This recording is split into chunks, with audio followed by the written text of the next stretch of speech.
Last લેક્ચરની અંદર આપણે પ્રથમ ક્રમની પ્રક્રિયા માટે સંકલિત વેગ સમીકરણનો પોઈન્ટ પૂરો કરી ગયા અને એનો અર્ધાયુષ્ય સમય જોઈ ગયા. પણ ટેક્સ્ટબુક ઓરિએન્ટેડ ચર્ચા કરીએ તો શૂન્ય ક્રમ અને પ્રથમ ક્રમ જ છે. પણ એવું જરૂર નથી કે પ્રક્રિયા માત્ર શૂન્ય અને પ્રથમ ક્રમની જ હોય. દ્વિતીય ક્રમની પણ હોઈ શકે, તૃતીય ક્રમની પણ હોઈ શકે. તો તેમના માટે અર્ધાયુષ્ય સમય અને જેનો વેગ અચળાંક કેવી રીતે ગણવો તો એક એક્ઝામ્પલ લઈએ પહેલા દ્વિતીય ક્રમની પ્રક્રિયા માટે. એટલે ફટાફટ એના માટે વેગ સમીકરણ જોઈ લઈએ. દ્વિતીય ક્રમની પ્રક્રિયા માટે સંકલિત વેગ સમીકરણ દ્વિતીય ક્રમ માટે લઈએ, પછી એક જનરલ સૂત્ર બનાવી નાખશું.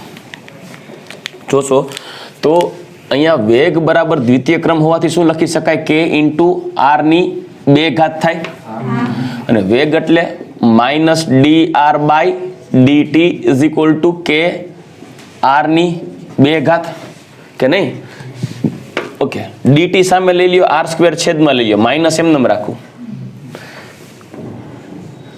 1/r સ્ક્વેર dr બરાબર k dt. માઇનસ ને સામે જવા દે, ચાલો પછી એવું છે તો આ બાજુ લઈ લેશું. હવે આનું સંકલન કરીએ. 1/r square dr is equal to minus kt plus c. એટલે અહીંયા સંકલન એકવાર લઈ લઈએ, બરાબર?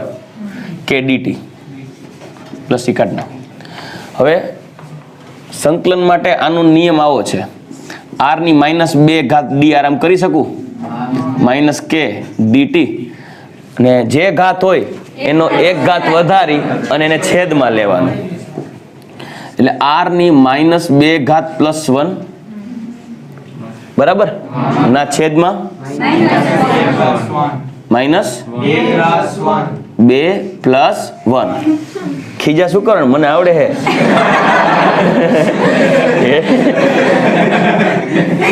ભાઈ તું મને બીવરાવી દઈશ. k into T plus C. આનું સાદુરૂપ આપેલા r ની માઇનસ 1 ઘાત થાય માટે 1/r is equal to minus k into T plus C. માઇનસમાં માઇનસ માઇનસ પહેલેથી જ માઇનસ રાખી દઈએ એટલે માથાકૂટ ના થાય. રેડી? આ માઇનસ kt છે ને એને અહીંયા જ રાખી દઈએ, ચાલો માઇનસ, બરાબર? એટલે કોઈ પછી સાદુરૂપ ખોટું ડિટેલમાં દેવું નહીં. માઇનસ અહીંયા માઇનસ, અહીંયા માઇનસ માઇનસ પ્લસ. સમજાઈ ગયું કે નહીં? એટલે અહીંયાથી માઇનસ ગયું. ચાલો ready? 1/r is equal to k into T plus C. જો t બરાબર 0 હોય શરૂઆતનો સમય તો c બરાબર શું થઈ જાય? તો આ 0 થઈ ગયો, 0 એટલે 1/r0. તો એક સમીકરણ બની ગયું 1/r0 is equal to k into T, sorry 1/r is equal to k 1/r0. Ready? તો આનો તમે આલેખ દર્શાવો y is equal two mx plus c સાથે. તો તમારે આનો આલેખ દોરવો હોય તો જો શૂન્ય ક્રમ માટે r વિરુદ્ધ t નો આલેખ યાદ આવ્યું? ઢળતો હતો. પ્રથમ ક્રમ માટે ln r વિરુદ્ધ t નો આલેખ ઢળતો હતો. અહીંયા જોજો 1/r વિરુદ્ધ થાય કે નહીં? 1/r y 1/r વિરુદ્ધ t નો આલેખ, એટલે આ થઈ ગયું દ્વિતીય ક્રમ માટે થશે કે નહીં? જો 1/r/t નો આલેખ કેવો આવે? ચડતો. એટલે આવું થશે. અને અહીંયા આંતરછેદ આવશે 1/r0. ચાલો રેડી? ઢાળ જે મળશે એ આવશે k. ચડતો આલેખ. આ કેના માટે થયો? દ્વિતીય ક્રમ માટે. ઓકે, તો હવે આ મુદ્દો આપણે જોઈ ગયા. હવે આનું સાદુરૂપ આપીએ, સંતુલન વેગ અચળાંકનું સૂત્ર તારવીએ. rt કહી દઉં, t સમયે બરાબર k into T plus 1/r0. સાદુરૂપ આપીએ અને આ બાજુ લઈ લઈએ. એટલે k into T is equal two 1/r0 minus 1/rt. થઈ ગયું? ટી ને સરી આડો લખાઈ ગયું, rt અને r0, અને આ બાજુ લઈએ છે એટલે બરાબર. ઓકે, ટી ને છેદમાં લઈ લ્યો તો k is equal two 1/t 1/rt minus 1/r0. તો આ થઈ ગયું દ્વિતીય ક્રમ માટે વેગ અચળાંકનું સૂત્ર. હવે એને અનુસંધાને અર્ધાયુષ્ય સમય લઈ તો અર્ધાયુષ્ય સમય t1/2 તો RT બરાબર શું થઈ ગયા R0/2 સાદુરૂપ આપીએ તો K = 1/t1/2 1/RT એટલે R0/2 -1/R0 છેદનો છેદ 2 માંથી 1 બાદ કરો એટલે R0 બચે કે નહીં 1/R0 તો માટે t1/2 બરાબર 1/K ઇન્ટુ 1/R0 ના થાય ને ખાલી R0 બચે 2/R0 -1/R0 તો 1/R0 બચે ને આ છેદનો છેદ અંશમાં એટલે 2 તો 2 ના છેદમાં R0 -1 ના છેદમાં R0 તો વધે 1 ના છેદમાં R0 t1 ના ફાઈ લેજો છેદમાં કે આવી ગયું આ થઈ ગયું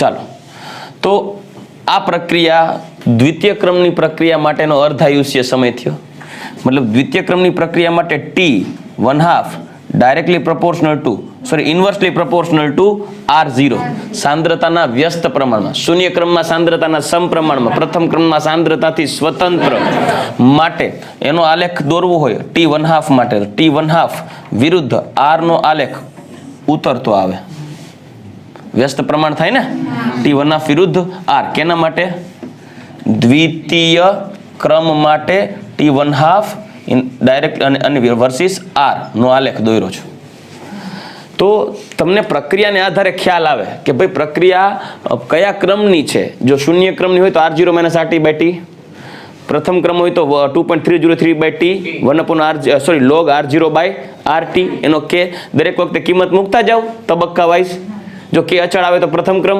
શૂન્ય ક્રમ માટેનો K મૂકો વેગ અચળાંક અને જો K નું મૂલ્ય અચળ આવે તો શૂન્ય ક્રમ બે માંથી એકમાં K અચળ ન આવતું હોય તો કેના માટે અજમાવી જોવાનું દ્વિતીય ક્રમ માટેનો વેગ અચળાંક થયો કે નહીં દ્વિતીય ક્રમનો વેગ અચળાંક ચલો રેડી તો દ્વિતીય ક્રમના વેગ અચળાંકનું સૂત્ર થશે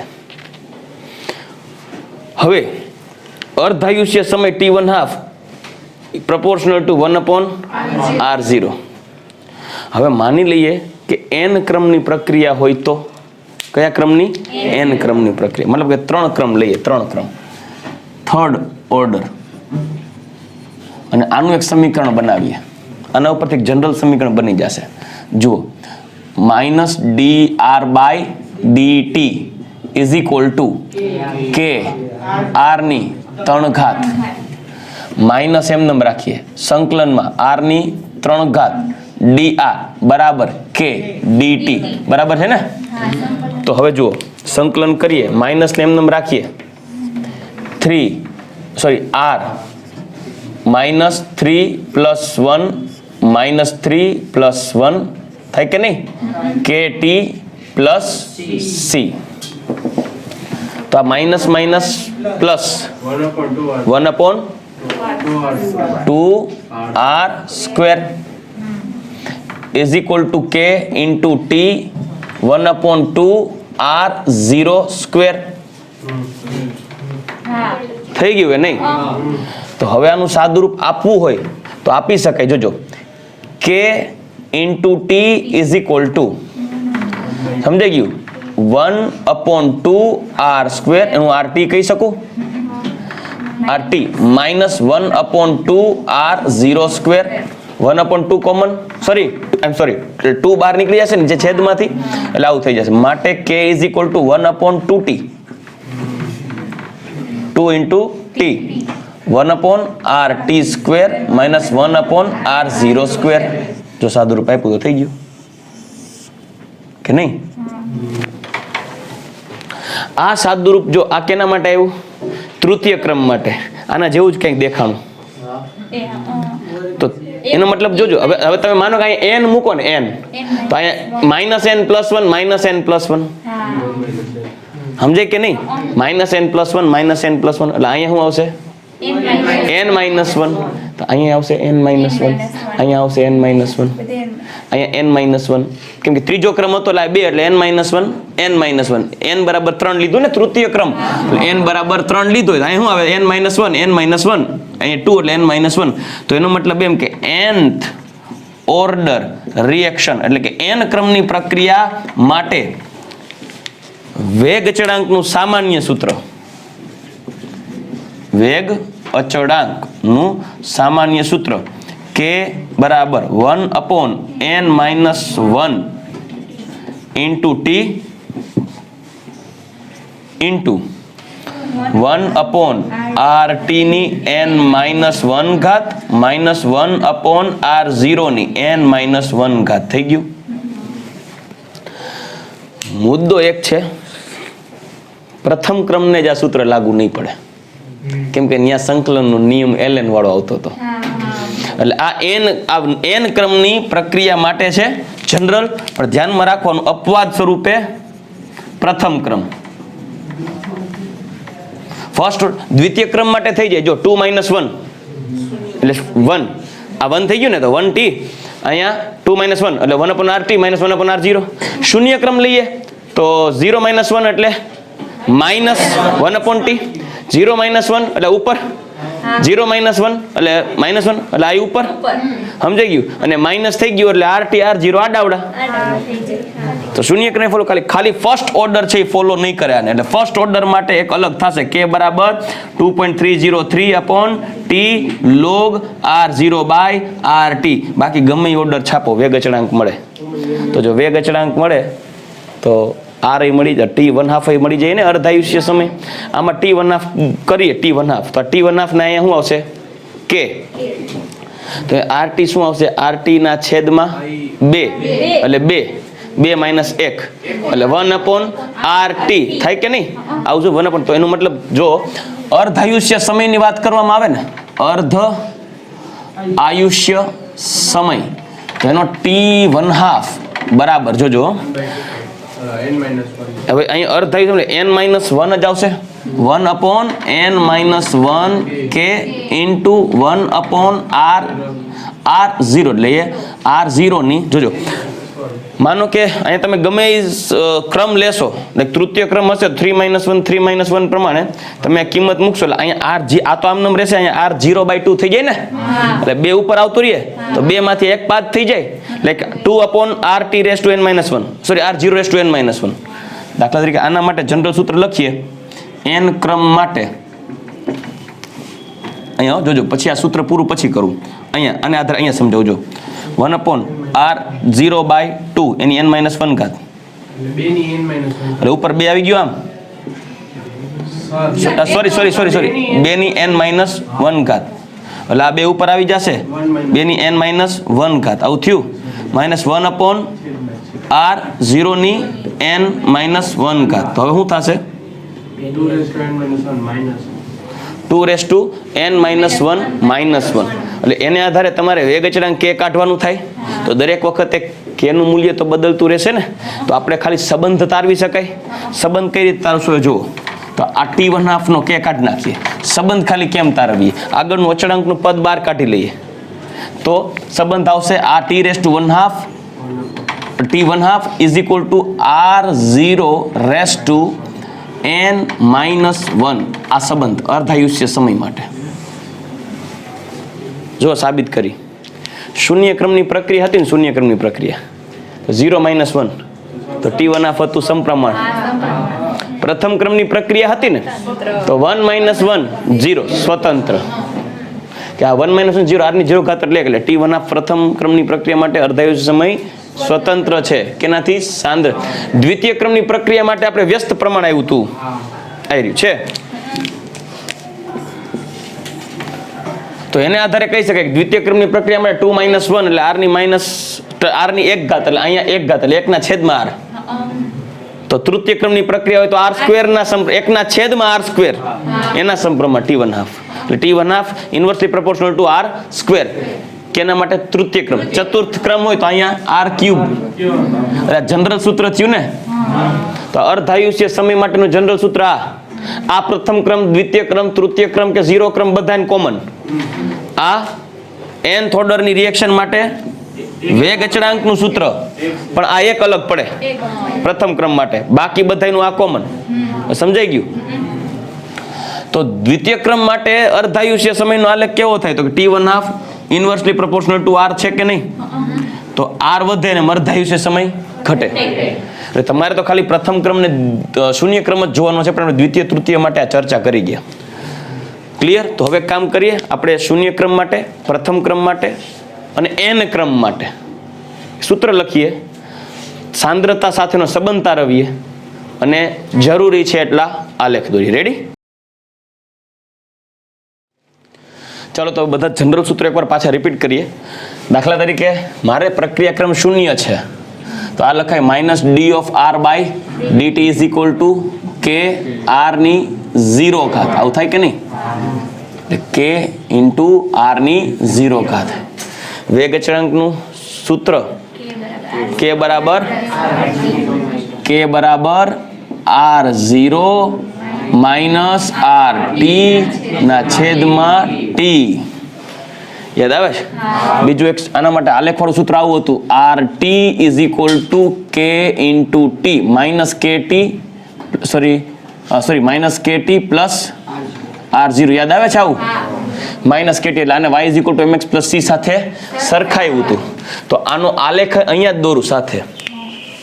માટે r વિરુદ્ધ t નો આલેખ આને આધારે y is equal two mx plus c દોરતા આલેખ કેવો આવશે? ઢળતો.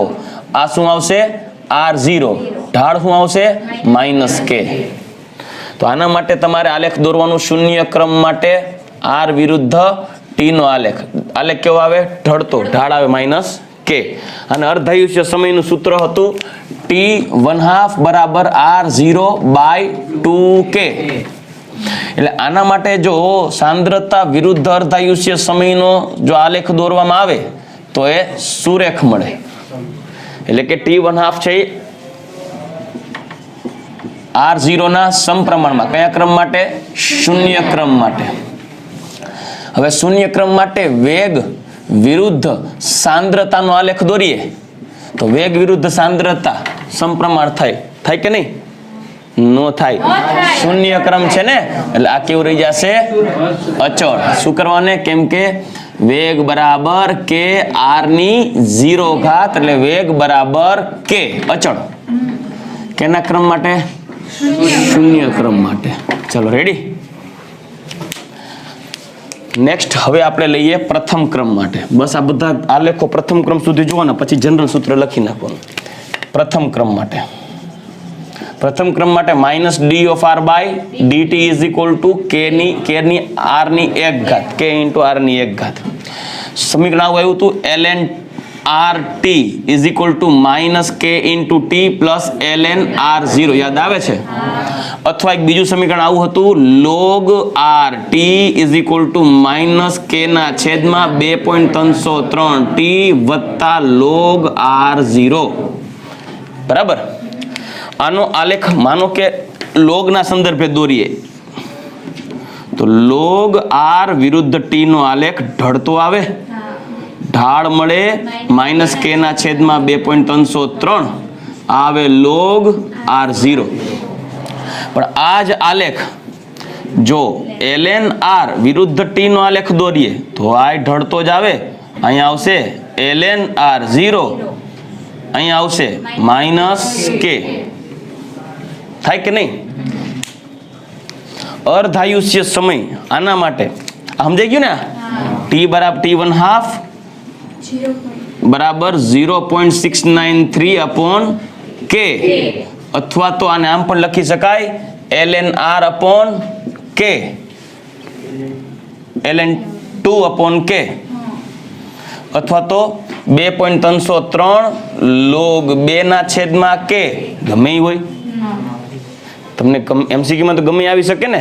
3 સૂત્ર થયા એક જ. મતલબ આ t½ પ્રથમ ક્રમ માટે સાંદ્રતાથી સ્વતંત્ર છે. એટલે સાંદ્રતાથી સ્વતંત્ર એટલે કાંઈ કરવાની જરૂર જ નથી. તો આનો આલેખ દોરીએ t½ વિરુદ્ધ સાંદ્રતા, t½ વિરુદ્ધ સાંદ્રતા r, સાંદ્રતાથી સ્વતંત્ર છે કેમ કે પ્રથમ ક્રમની પ્રક્રિયા છે. એના માટે જો વેગ વિરુદ્ધ સાંદ્રતાનો આલેખ દોરીએ તો પ્રથમ ક્રમની પ્રક્રિયા હોવાથી સુરેખ મળશે કેમ કે વેગ બરાબર k r ની 1 ઘાત પ્રથમ ક્રમ. દીકરા દ્વિતીય ક્રમની વાત આવે ને તો સાંદ્રતાનો સ્ક્વેર આવે.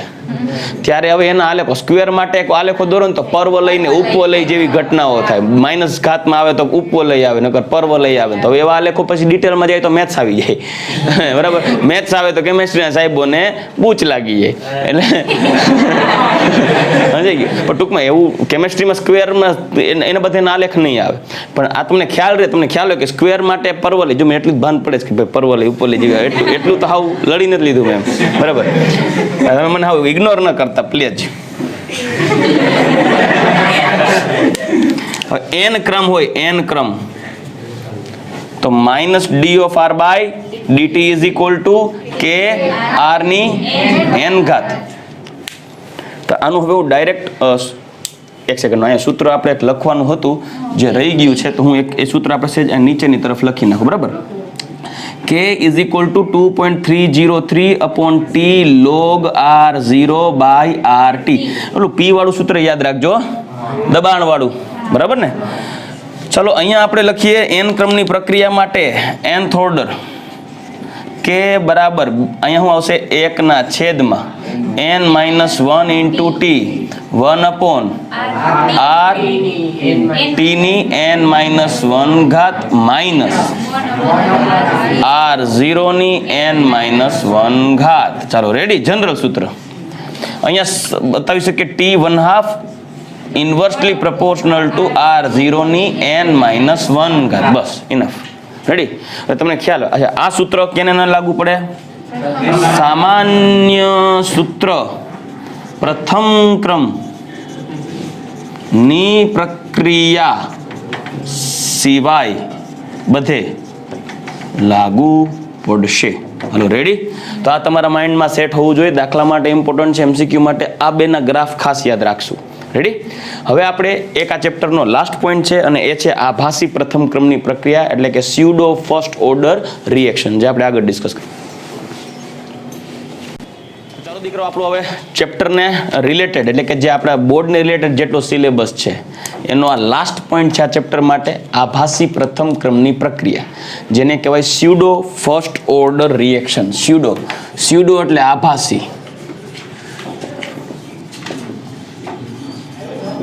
Pseudo first order. પસુડો નથી, પી સાયલેન્ટ છે. કોઈના બાપાનું નામ જો પરસોત્તમભાઈ હશે ને તો અહીંયા મારી ઘરે પછી સીધા આવશે કે તમે મારા છોકરા સામે મારું નામ બગાડ્યું, મને પસુડો કરો છો. કોઈના પપ્પાનું નામ નથી બગાડતો ભાઈ. કોઈ પરસોત્તમભાઈ મનમાં નહીં લે. આને સ્યુડો કહું છું. સ્યુડો, આને સ્યુડો બોલાય. આભાસી સ્યુડો, પી સાયલન્ટ હોય છે. સ્યુડો ફર્સ્ટ ઓર્ડર રિએક્શન શું છે? તો કે ભાઈ રિએક્શનનો જે ઓર્ડર છે, પ્રક્રિયાનો ક્રમ છે, એ તો ખરેખર પ્રાયોગિક રીતે નક્કી થાય.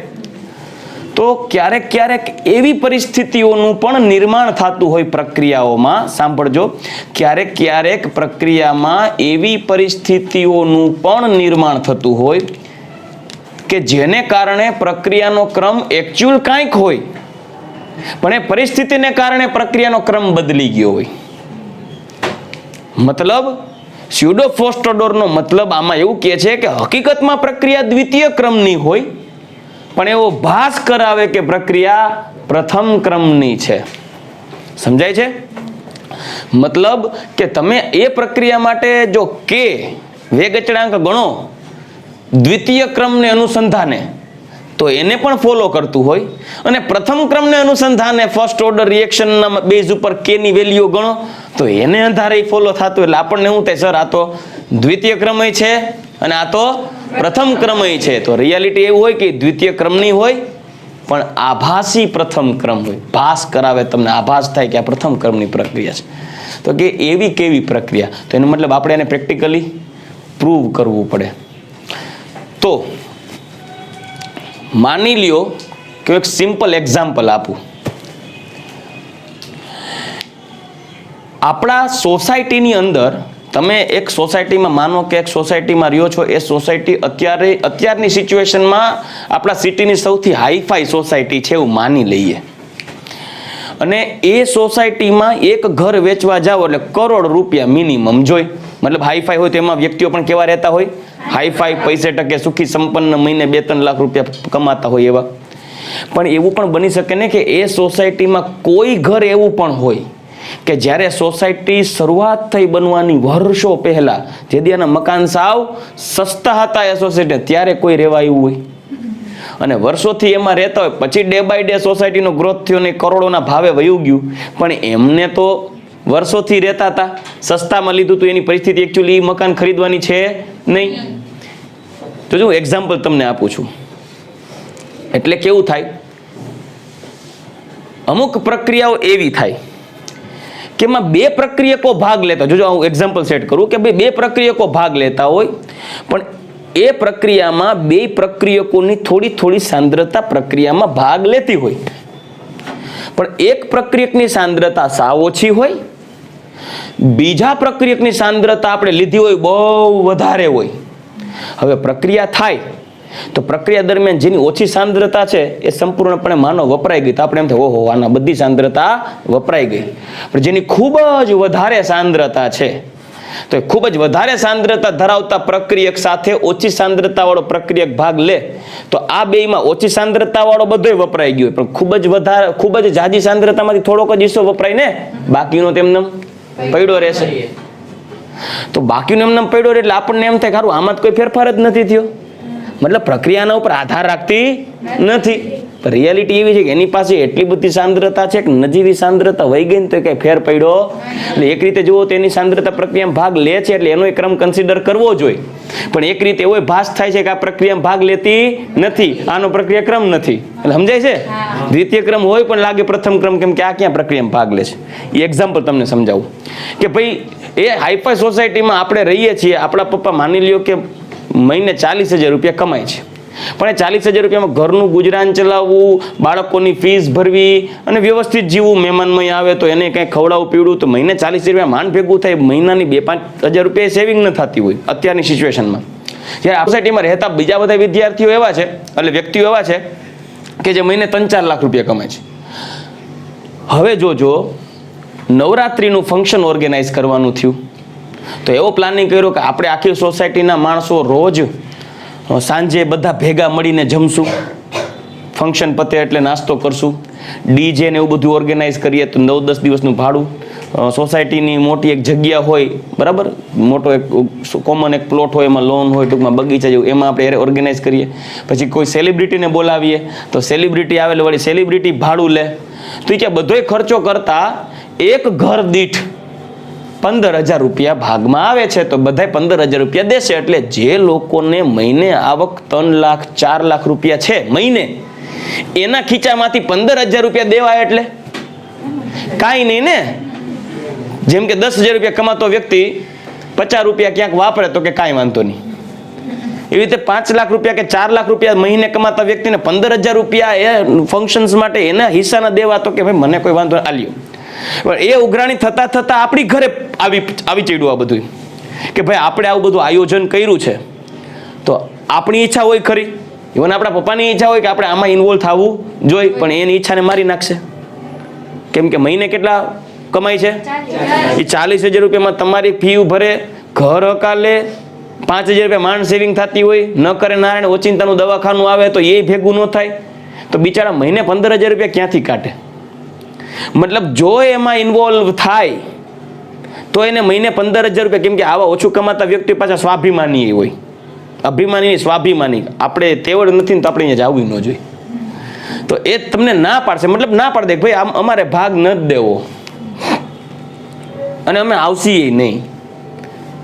કદાચ પણ આ તો શરમના માયરે એ 15,000 રૂપિયા એ દઈએ દે, હાલો ખાલું વાંધો ને એમ આવશી. એ 15,000 રૂપિયા જવાથી ઘણો બધો ફરક પડી જતો હોય છે એ પ્રક્રિયકની સાંદ્રતાને કે જેની સાંદ્રતા પહેલેથી ઓછી છે. એટલે પ્રક્રિયા દરમિયાન એનામાં ઘણો ફેરફાર થાય છે.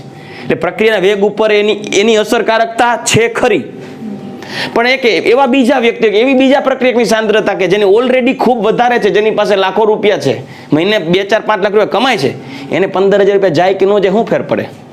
હવે ફંક્શન પૂરું થાય ત્યારે અમુક વ્યક્તિઓ એવી વાતો કરતા સાંભળજો, 15,000 રૂપિયા તું કાંઈ ન કહેવાય. એવા વ્યક્તિઓ કહે કાંઈ વપરાણા નહીં પણ મજા લાખોની લૂંટી. જ્યારે તમે ઓને પૂછો ને ત્યારે એમ કે 15,000 રૂપિયા વયા ગયા મહિનો, હવે કેમ કાઢશું ને અઘરું છે. તેમાં ફેરફાર જાજો દેખાણો ને જ્યારે ઓમાં ફેરફાર ઓછો. એટલે આપણે એમ થાય કે એનામાં કાંઈ ફેરફાર જ નથી થયો, એના ઘરમાં કોઈ વાંધો આવવાનો નથી, એ પ્રક્રિયાના વેગ ઉપર કાંઈ ફેરફાર થવાનો નથી, એ પ્રક્રિયા વેગ ઉપર અસર નથી કરતા, એનું તો ઘર હાલવાનું એમને જ હાલવાનું છે.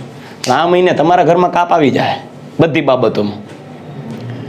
અઠવાડિયે એકવાર બહાર જતા હશો તો નહીં, રોજ 2 લીટર દૂધ પીતા હશો તો 1.5 લીટરમાં કાપ કૂપ કરે, એક ટાણાનું ચા ઘટાડી નાખો, છાશ પાણીવાળી કરી નાખો, 15,000ની રિકવરી જોવે. મતલબ એની સાંદ્રતાનો ફેરફાર મોટો દેખાય છે કમ્પેરેટિવલી બીજાની સાપેક્ષે. એમ કે ને આમાં જાજો ફેરફાર પ્રક્રિયા વેગ ઉપર આ અસર કરે છે, ઓમાં તો કઈ ફેરફાર જ નથી થયો, આપણે જોતા એવું લાગે. એક સમજે કે નહીં? તો એવા સમયે હોય ખરેખર બેયના ઘરમાંથી રૂપિયા જતા હોય, પ્રક્રિયા બે ક્રમની હોય, પણ જોતા એવું લાગે કે પ્રક્રિયા તો ખાલી આની અસર આને એક ઉપર જ આવી છે. એટલે એ પ્રક્રિયા આભાસી પ્રથમ ક્રમ કહેવાય. સમજાય કે નહીં? હું એક કેમિકલ એક્ઝામ્પલ્સ આપીશ, પણ કેમિકલ એક્ઝામ કરતા હવે એક્ઝામ્પલ સમજાય. બીજું એક્ઝામ્પલ દઉં. માની લ્યો કે હું કમાવ જ છું યાર, માનવાનું હું હોય, પણ હું કમાવ છું અને ઠાકોરજીની દયા છે, બરાબર, કે 6 ડિજિટમાં આંકડો વહી જાય છે. તો સમજાય? એટલે મહિને એટલે વાંધો નથી, એમ કરેલા કર્મો હારા છે, જ્યાં સુધી હારા રહે ત્યાં સુધી વાંધો નહીં આવે, પછી ઉંમર વધશે એમ ઘટશે. આ પ્રાઇવેટમાં એવું હોય, પણ પ્રાઇવેટ સેક્ટરમાં તો એવું જ હોય ને. તો જાણે જાન હે તો જહાન હે, એમ તમારામાં જુવાની હે તો જહાન છે. ભાઈ ઉંમર જાતા ઘટે, ફેન ફોલોઈંગ ઘટે, પણ મુદ્દો એવો છે કે હું પૈસા કમાઉં છું, રૂપિયા કમાઉં છું, તમે રૂપિયા નથી કમાતા. તમને તમારા પપ્પાએ 500 રૂપિયા દીધા છે, 100ની 5 નોટો આપી છે કે દીકરા હાલે રાખ, વાપરવાના, અઠવાડિયું 10 દિવસ સુધી તારે પછી માગવા પણ નહીં, હું બહાર ગામ જાઉં છું તારે માગો, તમને 500 રૂપિયા આપ્યા છે. હવે માન લ્યો કે ધારો કે હું મહિને 1 લાખ રૂપિયા કમાઉં છું, તો એટલે આ લોકડાઉનમાં નહીં, લોકડાઉનમાં કાંઈ કમાવાનું નથી, 0 નીલ. પણ મહિના માની જો કે હું મહિને 1 લાખ રૂપિયા કમાઉં છું, તો મારા ખીચામાં રૂપિયા તો હોય, 500ની નોટો હશે, 100ની નોટો હોય, તમારી પાસે છે 500ની નોટો હાલો ને, 100ની નોટો હોય, તમારી યાર કમ્પેર કરું છું.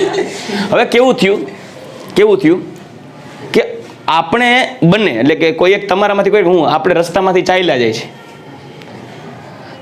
અને કંઈક વસ્તુ લેવા માટે આપણે લોકોએ ખીચામાં હાથ નાખી અને રૂપિયાનું પેમેન્ટ કરવાનું છે. સાંભળજો, પેમેન્ટ કરવાનું છે.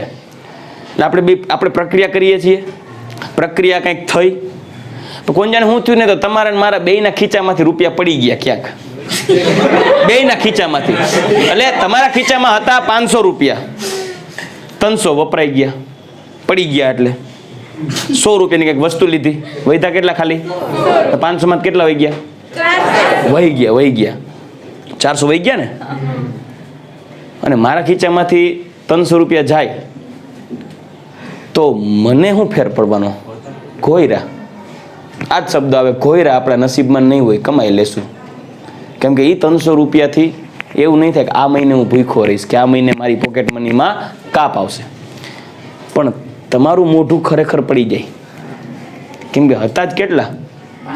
500 રૂપિયા, એમાંથી પડી ગયા 300. 100 રૂપિયાની વસ્તુ લીધી હતી, વૈધા 10 દિવસથી 100 માં રોડવાનું. ઘરે પપ્પાને કઈ 300 પડી ગયા વારો કાઢે, સમજાઈ ગયા? 300 પડી ગયા હોય, આપણે કેટલી પડે એ અલગ. 300 હોય 3000 નો માર પડે, એ નોખો માર કરતા ખીજાય કેટલું. એટલે મુદ્દો સમજાય છે. એ 300 રૂપિયાનો ફેરફાર બે પ્રક્રિયકો થયા, એક તમે કે જેની સાંદ્રતા ઓછી છે, એક હું કે જેની સાંદ્રતા વધુ છે. બેય પ્રક્રિયામાં ભાગ લીધો, બેય 300 રૂપિયા વાપરા. તો દુનિયા જોશે, બેયના 300 પડી ગયા, દુનિયા જોશે તો દુનિયાને એમ થશે 300 રૂપિયા વયા ગયા ને આને તો બિચારાને દુઃખનો પહાડ આવી પડ્યો. સમજાય કે નહીં? દુનિયા એ જોશે, આને કાંઈ ફેર નથી પડે, આમાં ક્યાં કાંઈ કહીટા, આને ક્યાં કાંઈ ફેર પડે એમ. સમજાય કે નહીં? તો ખરેખર શું મારા રૂપિયા નથી ગયા ને? મારે 300 ગયા, મારે અંદર થવું જોઈએ. પણ લોકોની દ્રષ્ટિએ એવું થાય કે આ મહિને 1 લાખ રૂપિયા કમાય છે, તો 300 રૂપિયા હતા કે નહોતા, હું ફેર પડે? આને કોઈ ફેર નથી પડે એમ. ઘરે કોઈ પૂછશે નહીં તો 300 ક્યાં નાખી દીધા. પણ આ લોકોને પૂછશે મતલબ પ્રક્રિયામાં બે પ્રક્રિયકોની સાંદ્રતા ભાગ લેતી હોય, પણ જેની સાંદ્રતા ખૂબ ઓછી હોય ને એની સાંદ્રતાનો ફેરફાર મોટો દેખાય, પરંતુ બીજા પ્રક્રિયકની સાંદ્રતા ખૂબ વધારે હોય કમ્પેરેટિવલી પેલા કરતા, ત્યારે એની સાંદ્રતાનો ફેરફાર બહુ નહીવત થયો હોય પેલાની સાપેક્ષે. વપરાણા બે હરખા હોય પણ પેલે ઓલો જ ઓછો હતો ને, 500 રૂપિયા છે તેમાં 300 વપરાઈ ગયા, તો એમાં ફેરફાર દેખાય. મારામાં ફેરફાર કોઈને દેખાશે નહીં.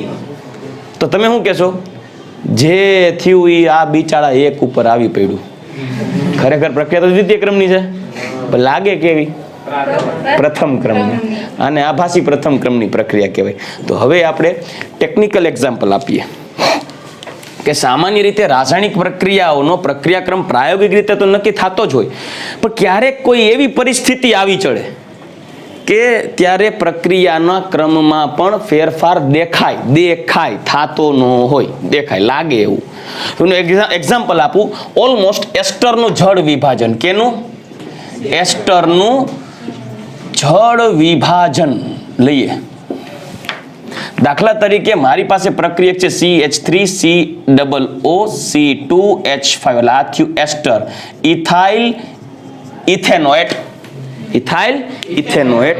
હવે એમનું કરીશું જળ વિભાજન, એટલે કે H2O લિક્વિડ. તો પ્રક્રિયા દરમિયાન મને નિપજ મળશે CH3COOH વત્તા C2H5OH, એટલે કે એસિડ, ઇથેનોઇક એસિડ અને ઇથેનોલ. વાસ્તવમાં જોજો, પ્રાયોગિક ધોરણે પ્રક્રિયા વેગ નિયમ કંઈક આવો છે. વેગ બરાબર કે એસ્ટરની સાંદ્રતાની 1 ઘાત અને H2O ની સાંદ્રતાની 1 ઘાત. વાસ્તવિક આવું છે. એટલે કયો નામ થયો? કયો ક્રમ થયો? દ્વિતીય ક્રમ થયો. પરંતુ અહીંયા જોજો, આભાસી પ્રથમ ક્રમ માટે મેં એસ્ટર લીધું છે CH3COOC2H5. ધારો કે આની સાંદ્રતા છે 0.01 મોલર. કેટલી છે? 0.01 મોલર. વત્તા H2O, એની સાંદ્રતા તો ફિક્સ હોય 55.55 મોલર. આ તો ફિક્સ જ હોય ને. પ્રક્રિયામાં ભાગ લેશે, અથવા તો મોલ ને બદલે મોલ કહી દો, મોલ પ્રતિ લીટર. તો આ કેટલા થાય? મોલ પ્રતિ લીટર, એટલે મોલર થઈ ગયું ને. તો પ્રક્રિયામાં ભાગ લેશે તો નિપજ મળશે CH3COOH વત્તા C2H5OH. તો અંતે શું મળશે? અંતે આ ઘટીને 0 થઈ જાય, વપરાઈ ગયું ને. જ્યારે આ ઘટીને 55.54 મોલ પ્રતિ લીટર. તો લોકો એમ કે ઓહો એસ્ટર બધો વપરાઈ ગયો બાપા. સમજાઈ ગયું? આને શું ફેર પડવાનો? સમજાઈ ગયું કે નહીં? એટલે આની સાંદ્રતામાં પ્રક્રિયા દરમિયાન કોઈ ફેરફાર થતો નથી એવું લાગે, અને ખોટું ક્યાં છે? તો આની સાંદ્રતાને તમે અચળ તરીકે કન્સિડર કરી શકો. એટલે આ પ્રક્રિયાનો વેગ નિયમ તો છે જ. તમે સમયની સાથે સાંદ્રતાઓના ફેરફાર આપે અને તમે ગણતરી કરશો તો કે તો અચળ જ આવશે. કેના માટે? દ્વિતીય ક્રમ માટે. સૂત્ર ઓલું ગણો ને, k બરાબર 1/t 1/rt - 1/r0. હમણાં જોઈ ગયા દ્વિતીય ક્રમનો વેગ અચળાંકનું મૂલ્ય k. દરેક વખતે k ગણો આ અનુસંધાને આ જ પ્રક્રિયા માટે, તો દરેક વખતે k હરખો આવશે. પણ હવે તમે પ્રથમ ક્રમ માટે ગણો, અને પ્રથમ ક્રમ માટે કેમ ગણશું? તો કે જો આ સમીકરણ છે ને એમાં આને લઈ લઈએ અચળ, એટલે પરંતુ એસ્ટરની સાપેક્ષે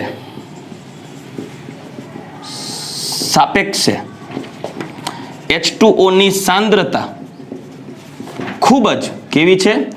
મહત્તમ હોવાથી પ્રક્રિયા દરમિયાન તેની સાંદ્રતાનો ફેરફાર કેવો હોય છે? ખૂબ જ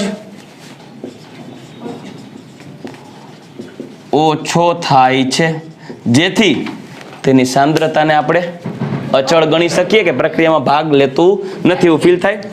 આથી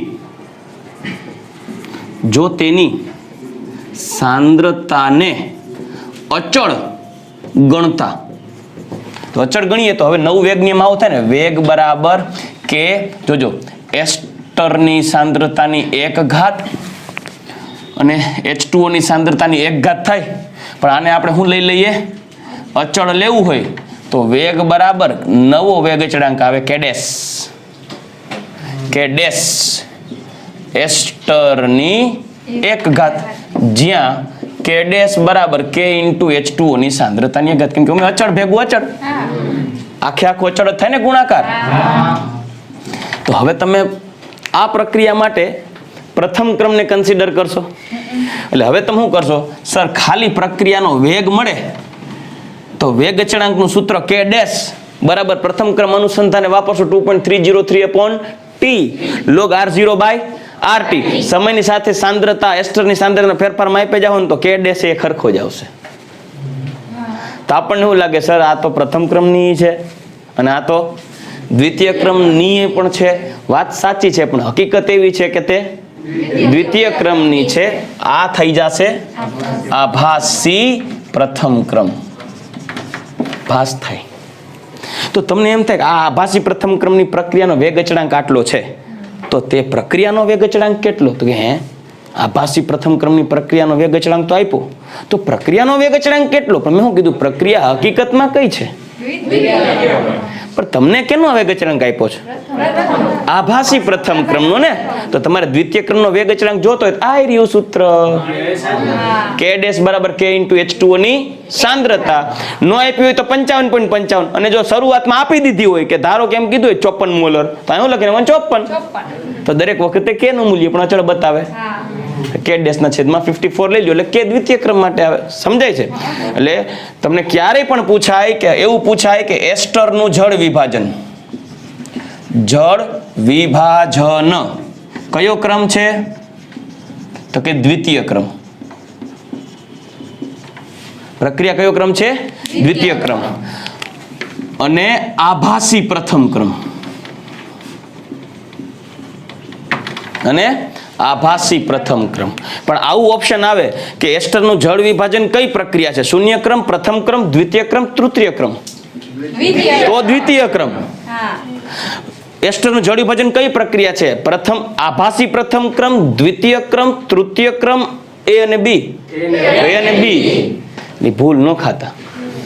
સમજાઈ ગયું? પ્રથમ ક્રમ ટીક નો થઈ જાય, જોજો. કેમ કે વાસ્તવમાં એસ્ટરનું જળ વિભાજન પ્રથમ ક્રમ નથી. કયો છે? એટલે મેં આગળ પ્રથમ ક્રમમાં એસ્ટરનું જળ વિભાજન બતાવ્યું હતું, પણ એ આભાસી પ્રથમ ક્રમ છે. સમજાઈ ગયું? એટલે તમને કોઈ જ ક્યાંય એવું એસ્ટરના જળ વિભાજન એમ કે પ્રથમ ક્રમ એટલે આભાસી પ્રથમ ક્રમ તરીકે કન્સિડર કર્યું છે. બાકી હકીકતમાં એ પ્રક્રિયા દ્વિતીય ક્રમની છે.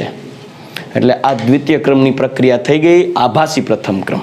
આ સમજાઈ ગયું? આને કહેવાય સ્યુડો ફર્સ્ટ ઓર્ડર રિએક્શન.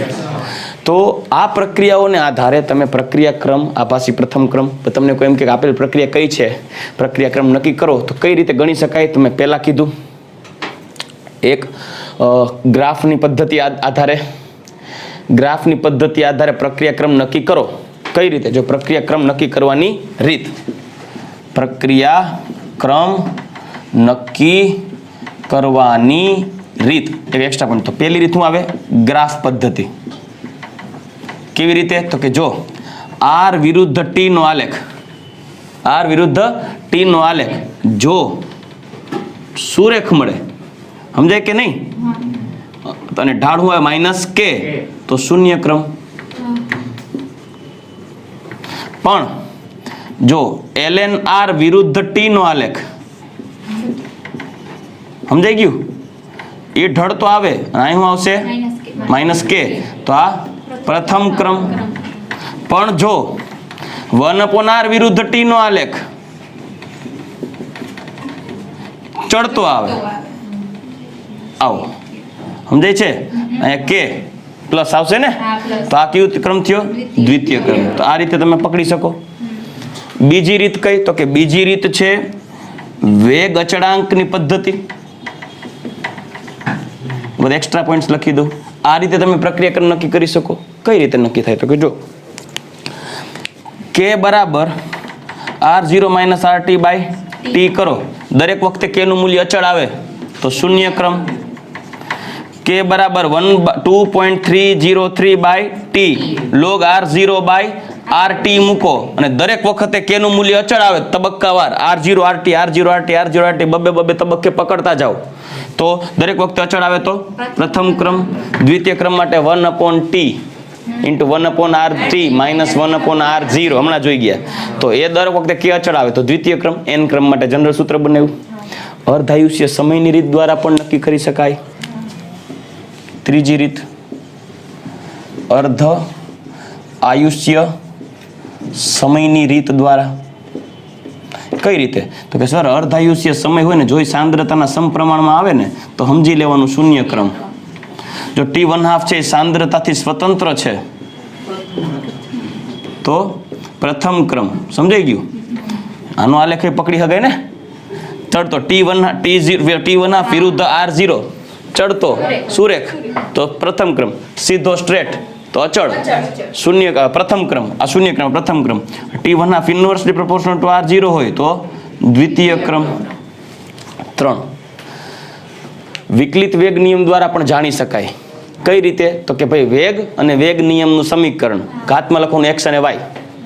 બીજું સ્ટેપ વેગ, કેમ કે સમય સાથે વેગ બદલે ને પછી કે અચળ હોય અને વેગ નિયમમાં x અને y પછી હું આડાવડું ગુણાકાર કરી અને એક પદ x ની ઘાત કે y ની ઘાત વાળું પદ હરખું કરી નાખવાનું. એટલે શું થાય ગુણો તફાવત લઈ લ્યો એટલે હરખું પદ ઉડી જાય. પછી બીજા પદ ઉપરથી x નું મૂલ્ય મળી જાય, ઘાતનું મૂલ્ય. પછી એના ઉપરથી એકમાં કિંમત મૂકો એટલે મળી જાય વેગ નિયમ. એ લાંબી પ્રોસેસ થાય એટલે આ બધું કર્યું. અને હજી એક એનસીઆરટીમાં નથી, સિલેબસમાં નથી, પણ ઓસ્વાલ્ડ વિલગન પદ્ધતિ. ઓસ્વાલ્ડ વિલગન પદ્ધતિ એમાં શું કરવામાં આવે કે 2-3 પ્રક્રિયકો હોય, 2-3 પ્રકારના પ્રક્રિયકો. તો 2-3 પ્રકારના પ્રક્રિયકો હોય એમાં છે ને શું કરવાનું ઇન્ટેન્શનલી માનો કે 3 ઓસ્વાલ્ડ વિલગન પદ્ધતિ અહીંયા સમજાવું. ઓસ્વાલ્ડ વિલગન પદ્ધતિ. વિલગન એટલે અલગીકરણો છૂટું છૂટું. માની લો કે મારે પ્રક્રિયા છે લાઈક તો જો a + b + c it gives d. તો પ્રક્રિયાનો કે સાહેબ વેગ બરાબર તો કે વેગ બરાબર k, a ની x, b ની y, c ની z. આ x y z તો કયો હવે થાય કે નહીં? તો આનું કેમ કરવાનું 3 સ્ટેપ મારવાના. એક સ્ટેપમાં b અને c ની સાંદ્રતા ઢગલો એક લઈ લ્યો, b ની સાંદ્રતા c ની સાંદ્રતા હથેક ની લઈ લ્યો અને એની સાંદ્રતા ઓછી. સમજાઈ ગયું? એટલે શું કરવાનું ફર્સ્ટ સ્ટેપમાં સાંદ્રતા a કરતા b અને c ની સાંદ્રતા મહત્તમ લઈ લ્યો. સમજાઈ ગયું કે નહીં? માટે વેગ બરાબર k, a ની x અને b ની y અને c ની z ઘાત અચળ લઈ લેવાની. ઓલો વિલગન હમણાં ઓલું શુદ્ધ આઈસો સાભાસી જોઈ ગયા ને એટલે મળી જાય વેગ બરાબર આને અચળ લઈ લે k ડેશ a ની x ઘાત. વેગમાં k ડેશ ની કિંમત મૂકી દો, x ઘાત આવી જાય. એટલે x ના સંદર્ભે તો પકડાઈ ગયું. હવે કેને પકડવાનું? y માટે. તો એના માટે શું કરાય? આ પ્રોસેસ થી a અને c ની સાંદ્રતા વધારો. એટલે હવે સેકન્ડ a ની સાંદ્રતા અને b ની b ની સાંદ્રતા છે એ a અને c કરતા ખૂબ ઓછી. તો વેગ આવો થાય વેગ બરાબર k ડેશ b ની સાંદ્રતાની y ઘાત, જ્યાં k ડેશ બરાબર k a ની સાંદ્રતાની x અને c ની સાંદ્રતાની y અચળ. સમજાઈ ગયું કે નહીં? સોરી z અચળ લઈ લીધું તો આને આધારે શું મળી જાય? y. અહીંયા શું મળી ગયું? x. થર્ડ સ્ટેપમાં હવે શું કરવાનું? એવું જ c ની સાંદ્રતા ઓછી લ્યો અને a અને b ની સાંદ્રતા વધુ લ્યો. તો હવે વેગ આવશે વેગ બરાબર k ડેશ c ની z, જ્યાં k ડેશ બરાબર a ની x, b ની y ઇન્ટુ k. તો આને આધારે શું મળી જાય? z. પછી x + y + z કરી નાખો, પ્રક્રિયાનો કુલ ક્રમ આવી જાય. તો આ બધી મેથેમેટિકલ કોન્સેપ્ટ છે આખા, અને ઓસ્વાલ્ડ વિલગન પદ્ધતિ કહેવાય. ટેક્સ્ટબુકમાં કાંઈ છે નહીં ડિટેલમાં, એટલે પછી મેં એક્ઝામ્પલ સાથે ન દીધું, પણ આ સમજાઈ ગયું. સ્યુડો ફર્સ્ટ ઓર્ડર જેવું જ કામકાજ છે, આ ચાઇન કરવાનું એમ. ઓલું તો નેચરલી થાય, આ ધરાર કરવાનું. એને બીની સાંદ્રતા બહુ વધારી દો એટલે સીના સંદર્ભે વેગ પકડાઈ જાય. સમજાઈ ગયું? તો અહીંયા આપણે આ ટોપિક અહીંયા પૂરો કરીએ, અને હવે આપણે આ ચેપ્ટરને રિલેટેડ જેટલા સ્વાધ્યાય અને ઉદાહરણના દાખલા છે એના ઉપર ધ્યાન દઈએ.